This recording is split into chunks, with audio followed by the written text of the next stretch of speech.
मुख्यमंत्री एकनाथ शिंदे आज नांदेड हिंगोली दौऱ्यावर आहेत। दुपारी 2:15 त्यांचं नांदेड विमानतळावर आगमन होणार आहे। त्यांच्या पार्श्वभूमीवर जे आहे ते पोलिसांच्या वतीनं चोख असा बंदोबस्त लावण्यात आला आहे। मी आता नांदेड येथील शासकीय विश्रामगृहाच्या बाहेर आहे। आपण जर या ठिकाणी बघितलं तर मुख्यमंत्र्यांच्या सुरक्षेसाठी मोठा पोलीस बंदोबस्त या ठिकाणी तैनात करण्यात आला आहे। नांदेड विमानतळावरून जे आहे ते मुख्यमंत्री एकनाथ शिंदे हिंगोलीकडे जाणार आहेत। हिंगोलीत आमदार संतोष बांगर यांच्या वतीनं कावड यात्रेचं आयोजन करण्यात आलं आहे। त्या कावड यात्रेत जे आहे ते मुख्यमंत्री एकनाथ शिंदे सहभाग नोंदवतील होतील। त्यानंतर जे आहे ते मुख्यमंत्री एकनाथ शिंदे पुन्हा वाहनाने नांदेड विमानतळावर येतील। मात्र असं असलं तरी सुरक्षेच्या दृष्टिकोनातून नांदेड शहरात जे आहे ते ठिकठिकाणी पोलीस बंदोबस्त लावल्याचं चित्र आपल्याला पाहायला मिळतं।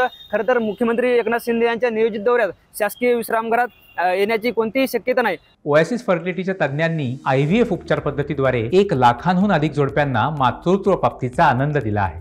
मोफत अपॉइंटमेंट बुक करण्यासाठी आजच संपर्क साधा। मात्र असं असलं तरी पोलिसांच्या वतीनं खबरदारी घेण्यात येत आहे। आपण जर बघितलं ज्या पद्धतीनं गेल्या काही दिवसापासून नांदेड येथील मराठा समाज बांधव आक्रमक झाला होता, ज्यांनी राज ठाकरे यांचा ताफा अडवला होता, त्याचबरोबर काँग्रेसच्या बैठकीत गोंधळ केला होता, एक मराठा लाख मराठाची घोषणाबाजी केली होती, त्या अनुषंगाने असा कोणताही अनुचित प्रकार घडू नये यासाठी जे आहे ते पोलिसांच्या वतीनं ही खबरदारी घेतल्याचं चित्र आपल्याला या ठिकाणी पाहायला मिळतं। ज्ञानेश्वर लोंढे, TV9 मराठी, नांदेड।